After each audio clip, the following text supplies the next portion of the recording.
Do you desire to turn your passion into income? Connect with other creative souls who also dance to the beat of their own drum? I'm Marie-Nicole, and I'm devoted to combining beauty, uniqueness, and connection in everyday living experiences.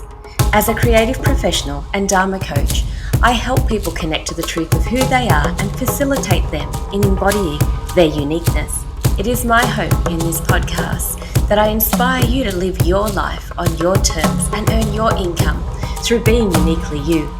After all, it's the unique thread that we each contribute to the collective tapestry that creates the whole.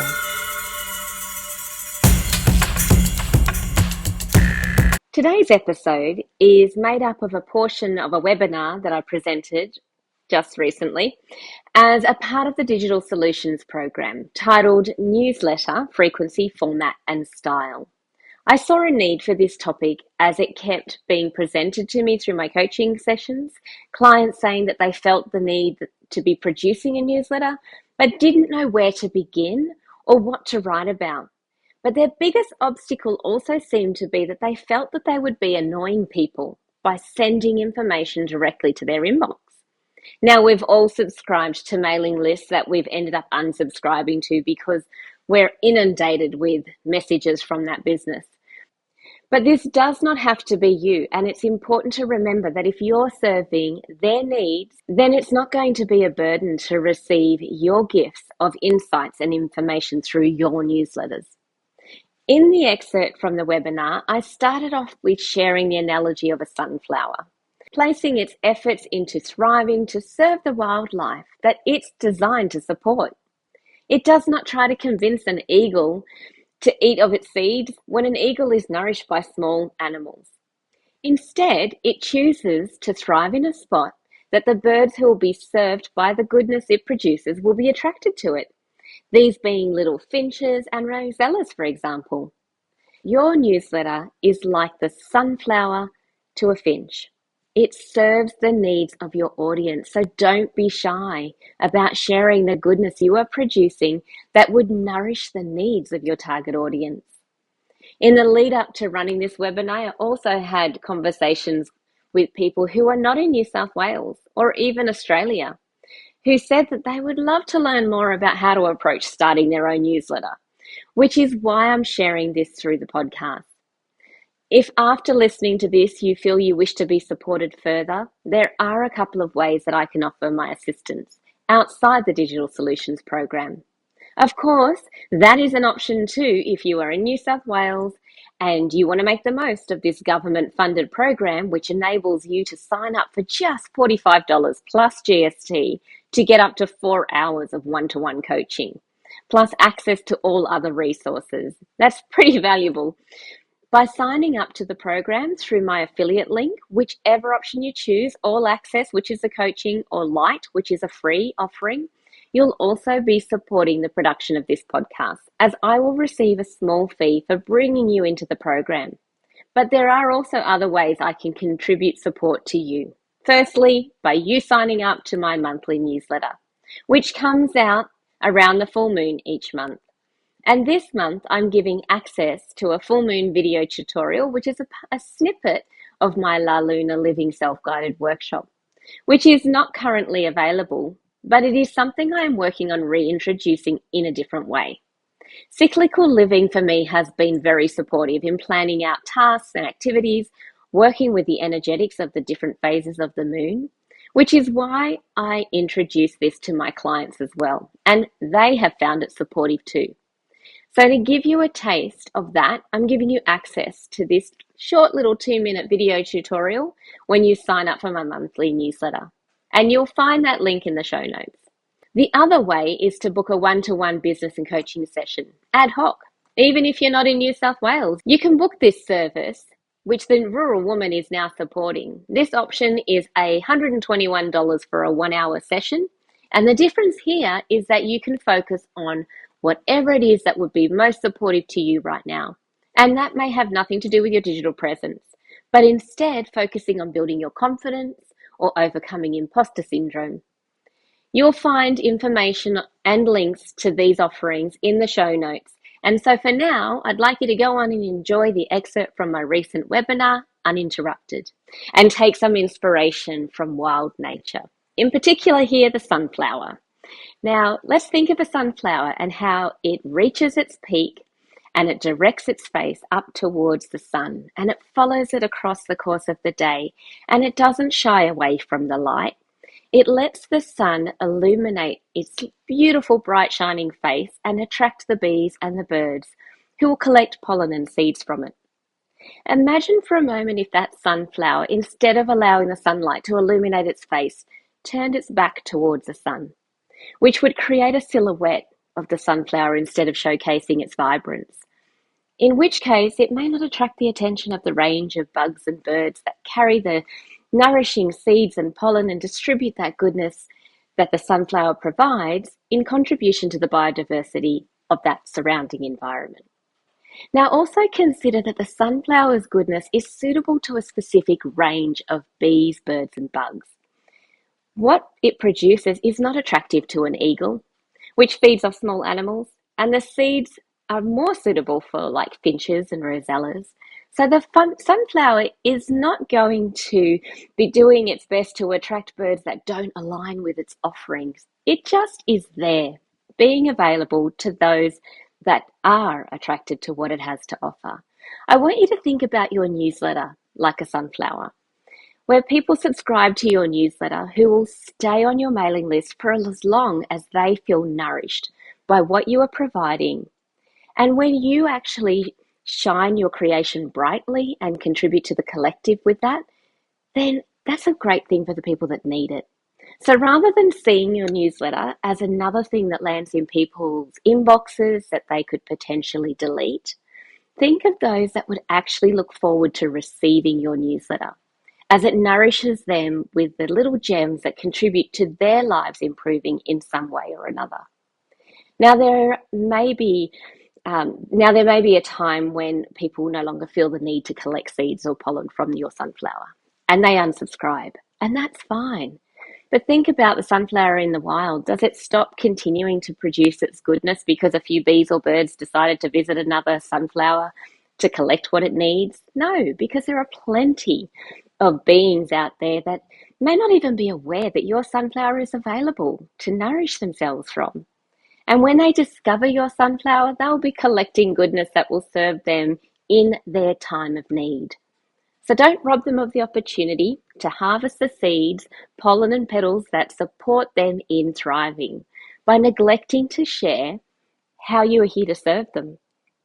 And like the sunflower standing tall and allowing the sunlight to illuminate its vibrant offering that doesn't spend time trying to convince an eagle to feed off its seeds when it doesn't align with the eagle's needs, instead focusing on thriving on a place that the birds who would be served by the nutritious seeds will be attracted to, what it offers.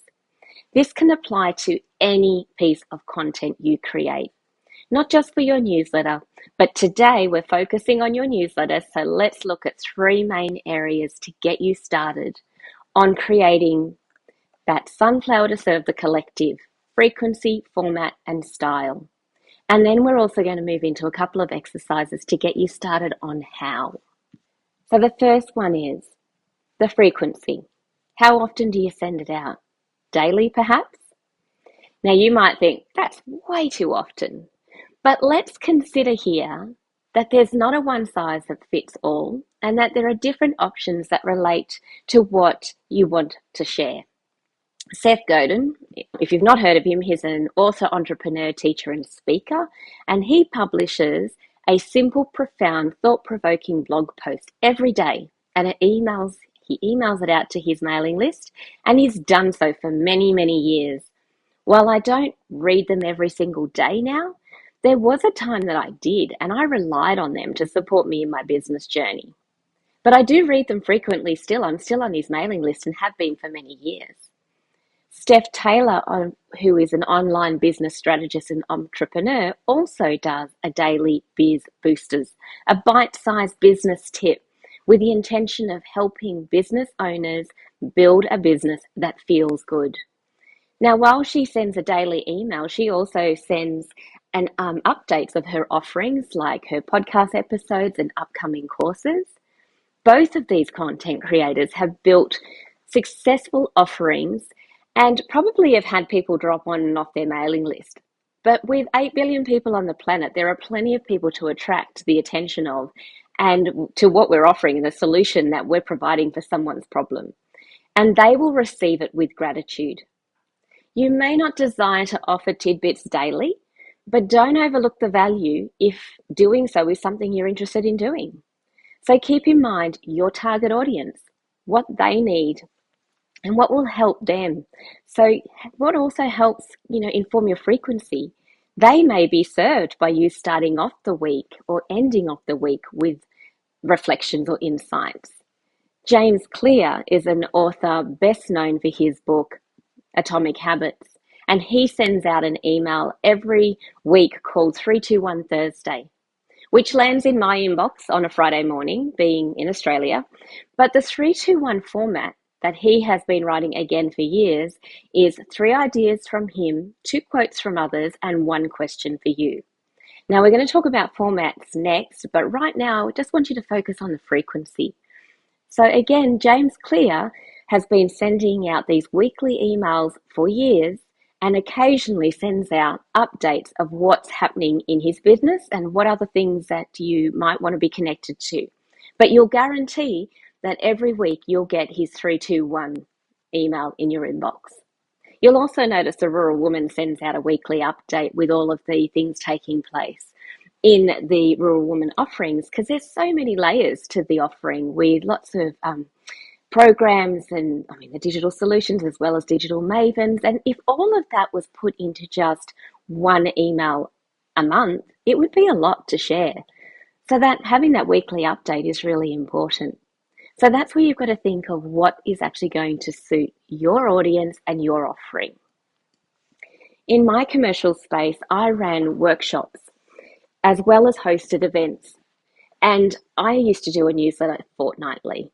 And I also sold one-of-a-kind items, and they could not be reordered. So I distributed my newsletter fortnightly and found that workshops often booked up through the mailing list subscribers, even before they were announced on social media. And one-of-a-kind items were also snapped up before I even got to share them on other portals. People would write to me and ask me to put it aside until they could come into the store and pick it up. So there's real power in a newsletter. And also the fact that not a lot, I shouldn't say a lot, but there were people on my mailing list that didn't actually use social media, but everybody had an email address and an email address that they checked regularly. So newsletters are a critical communication channel. Plus you have the power over that. You have complete control over what goes into the newsletter. Now that I don't have a commercial space and I've had to go from having this physical space at the core of what I'm offering, and I've continued my business but taken it in a new direction, my newsletter plays even more of a critical part in how I stay engaged with my potential clients and the offerings that I make, because they cannot simply walk into a space and ask me what's new or what's on offer. So that said, I have a coaching client in the program who is publishing a quarterly newsletter, which feels sufficient for them right now. They've only recently started and they wanted to stay connected with their clientele, particularly since their industry is seasonal in its focus, sharing once a quarter what is important to consider or to prepare for ahead of time. For example, in winter is the time to start thinking about what needs to be done in spring because they're in agriculture. And things like sourcing certain equipment that would serve their clients' needs in spring, but they need to place their order for that equipment over winter, so it can be built for spring, which is why there's no right or wrong in which way to do this. It's all dependent on what you can manage and the needs of your audience and finding that sweet spot. In the beginning, I recommend doing less rather than more and getting into the flow of creating and publishing your newsletter consistently, be it monthly, quarterly, and then you have your systems in place and you can increase the frequency or do one-off newsletters as they're required when you feel the need to, but keeping that consistency of whether or not you're going to do daily, weekly, quarterly. And so what can you manage in your schedule? That's what you need to consider. remembering that it's an important part of fostering connection with your audience who supports the growth and expansion of your business. So this is not wasted time or energy, especially since we can't always guarantee that people are seeing our social media posts or even discovering our website. If we can make time to land in their inbox consistently, then we remain top of mind for when what we offer with our sunflower is what serves them and what they need to feel nourished. So, how much time do you think you have to write content, source images if required, edit the content, and publish? You may be guessing in the beginning on how long it's going to take, but the important factor here is to allocate time in your schedule and making it happen. With my fortnightly newsletters, I would send them out on a Thursday, but I would start writing the draft on a Monday before. So I had plenty of time to gather the little bits of content that needed to be pulled together to create the final piece. That Monday was also a good time to check my digital marketing plan and see what I needed to prepare for the fortnight's communication portals, all of the portals.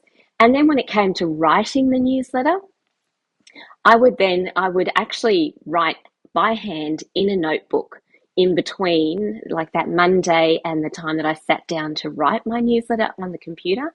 I found it a lot easier to just brain dump my ideas into a notebook. And I personally prefer to have separate notebooks for different areas of my business so that I can just pick up that notebook that's allocated to a topic, focus on that. And then when it came to actually writing the actual draft for the newsletter, I had already done all of my thinking and planning. It was just about finding what works and what the words were that I really needed to bring the piece together and put it out there and type it up. So it's finding what works for you that's important. You need to find your way of speaking or recording your information. You might like to use voice memos instead of a notebook that you write into. Throughout the time period that you're planning your newsletter, you can record voice memos, refer back to them, and then when your allocated time slot is to create that newsletter, you've already done the brainstorming, and it's just a matter of doing. So, designing your newsletter. Once you've decided on how frequently you're going to actually do it, then it's about putting the work in. So the next thing to consider is the format and style. And what are you going to do as your foundation? So in the handout, I've included some questions for you to work through to define what your newsletter will look like and who and how it will serve. And I'll run through those questions here, but I won't stop and dive into each one as the answers really are going to be different for each of you. But what I would like to give you is something to consider. So once you've decided on how often you want to send it out, then you decide on which day you want to send it out. Your mailing list may be made up of 2 segments, and they may be made up of more, but let's just focus on 2 for now. And the reason I'm thinking of 2 is you might have one segment that is the customer or client, and the other that is a service provider that you also stay connected with. So let's say, for example, your customers are in agriculture and the service providers are accountants. Your customers, the farmers, may get to Friday afternoon, and that's when they finally sit down to read through their emails properly after all the manual labour has been taken care of for the week. But your second segment, the service providers, may start off their week by catching up on emails and plan ahead. So for segment 1, Friday afternoon at 2 p.m. may be the best time for your email to land in their inbox. So it's sitting up high in their recently received mail. But for segment 2, sending it on Monday morning at 6 a.m. may be a better time for you to be fresh in their inbox. And you may need to test this and work out which times give you the most open rates. And with my commercial space, I tested this out and I found that Thursday afternoon at 2 p.m. was the best time to send out my newsletter as people were starting to plan activities for the weekend. So what about the format? Which is, do you do HTML, which includes photos, or do you just do plain text? Or a combination of both? For my newsletter, I use a combination of both with text and images, and a feature image, and then an introductory article, which is mostly text, with my salutation and sign off. And then after that, it's made up of a series of smaller sections which have images and just brief text of upcoming events, offerings and products to purchase with clickable links that take you to the registration pages, the platforms to hear or watch the content, the product listings to purchase the items. So this layout I use is not dissimilar to what you may have seen with the Rural Woman's newsletter layout, which has worked well for my business. However, you may feel that a purely text-based newsletter would be more suitable to your offering. Earlier, I mentioned James Clear and his 321 weekly newsletter. That newsletter is purely text-based and it's consistent, but it has a consistent layout as in its format. So you will visually know exactly what part of his sunflower to go to receive what you need when you read it. By setting yourself a structured format, you actually make it easier for you to focus on the creative energy that's required to put into the content itself and serve your audience's needs rather than getting caught up each time with, how do I lay this out? Now, he also has his newsletter available as a web browser version. So in the handout that that's going to be sent out to you after this webinar, I've included a link to that so you can have a look at how you can create a text-based newsletter that could have a format that's replicable and easy for you to reproduce. But it's more for, it's not for you to do exactly what he does, it's more inspiration. So you can see a variety of ways to create your own newsletter. And remembering that it's really important here that there's no right or wrong. It's just the best way for you, your offerings, and your audience. So does your newsletter have a name? That's something to consider. It may be helpful for you to name your newsletter as well as choose a format that aligns with that. It's not critical, but it may also be something you like to do. I took part in the Gene Keys Dream Arc retreat last year, and at the same time they were promoting this retreat through the Gene Keys newsletter, which they called the Pulse. But while I was in that retreat, they decided that the Dream Arc became such a big offering that they were going to create a newsletter purely for the Dream Arc, and they actually, during a live Q&A, got us to all contribute to the naming of that newsletter.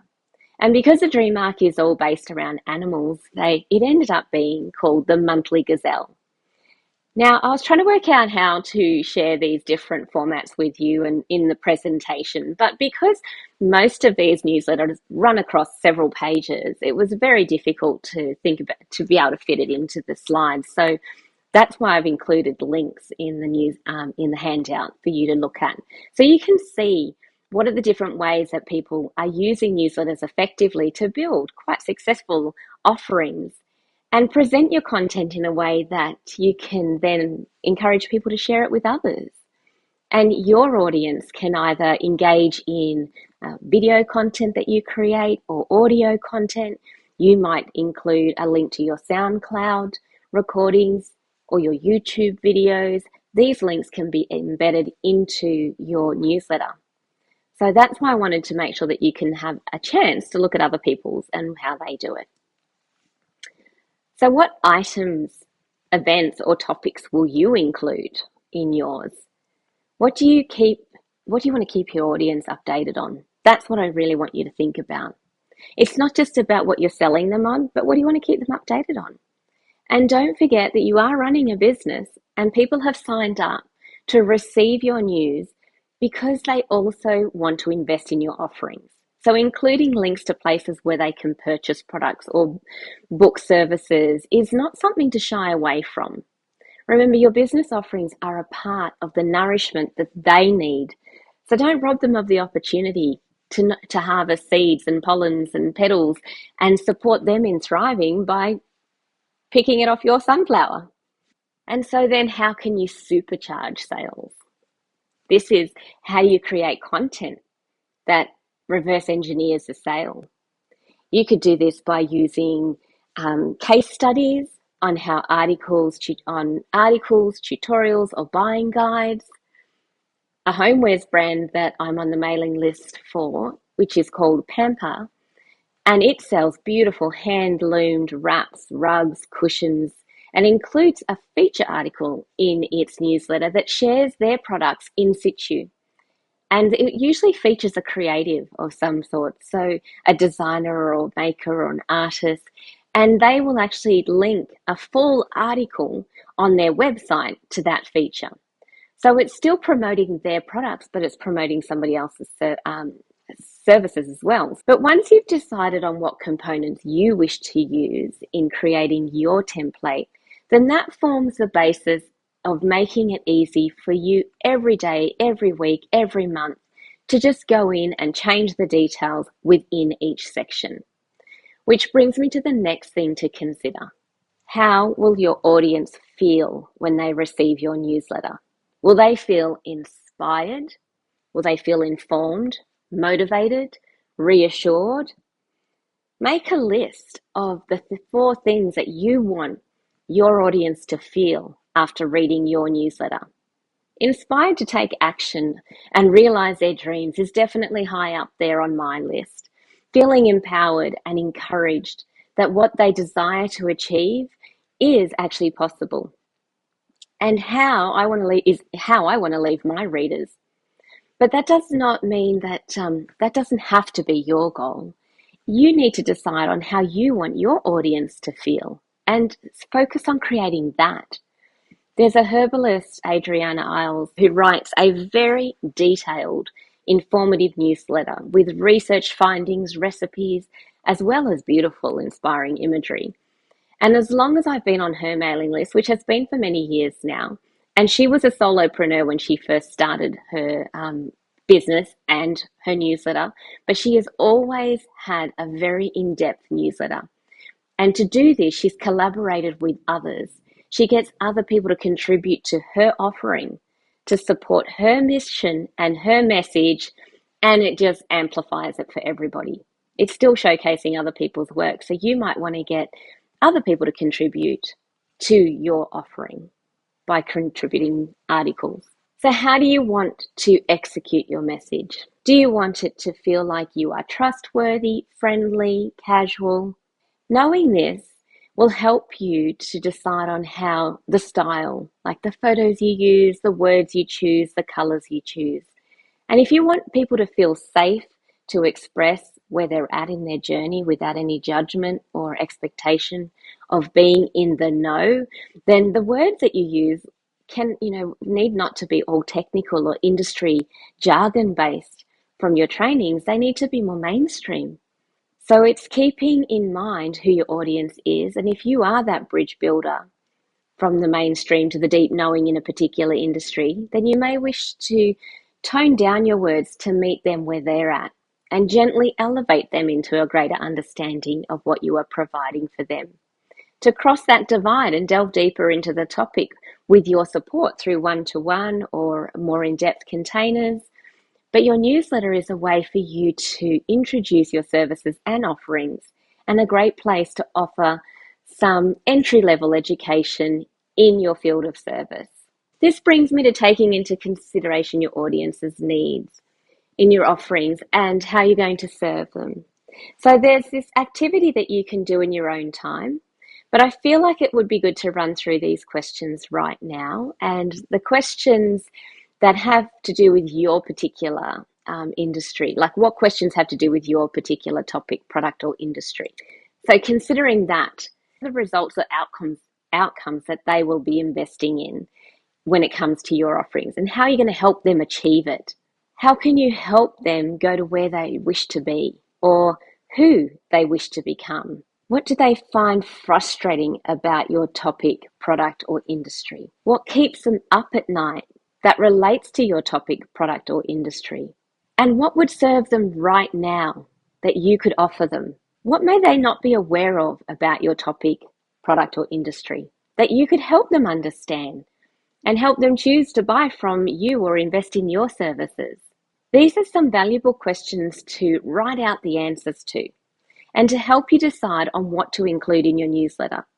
And then from that, you can pull out little tidbits and you can use that on other platforms like your social media, directing them to your sunflower where they can be nourished by the goodness you're offering in a regular, reliable communication right in their inbox focusing on their needs, wants, desires, and serving them with solutions that you can offer with your products or services. So once you've answered these questions in as much detail as possible, then take the opportunity to list out at least 30 ideas. And once you've listed out these ideas based on your answers to those questions, answering them in quite depth, in a lot of depth, so that you can really pull out the ideas from there. You might actually find that you get 40 or 50 ideas that flow out of you, but you don't have to use them all. This is a way of overcoming the hurdle that tends to hold us back because we don't know what to write about. So once you have all these ideas written down, how do you decide what to begin with? There's a very simple but effective exercise that I get my coaching clients to do for all manner of decision making in life and business, and it connects our mind and body intelligence. So I want you to imagine for a moment you're walking down a dark alley late at night, and I want you to connect with that feeling that you're almost certain you'll feel as you enter down that dark alley, and there is in fact something to fear and to be aware of.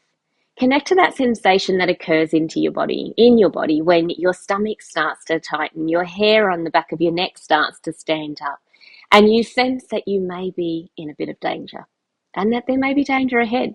So you decide not to proceed and you turn back. Not that all dark alleys have danger, but your body has a way of letting you know that there is that potential. But in that moment, you're not starting to argue with your sensations of your body and say, I'll just act, right? I'll just keep going forward. Instead, you turn around, you go back. So training your mind and body connection intuition is something we can do at any time, and it does not have to just relate to danger. You can flip this to another scenario where you notice an upcoming event or workshop that gives you a rush of excitement and you just know you have to be involved.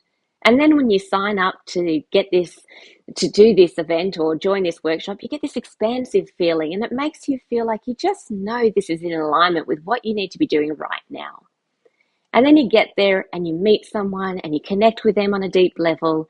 And before you know it, you're discussing an idea that you've parked in the back of your mind that you knew just needed to connect you with the right person to bring it into reality. And this connection leads to a collaboration with someone or they know someone that they put you in contact with. And before you know it, that idea has become a reality. So all that said, the practice that I like to get clients to do is what I call the expansive and contractive exercise.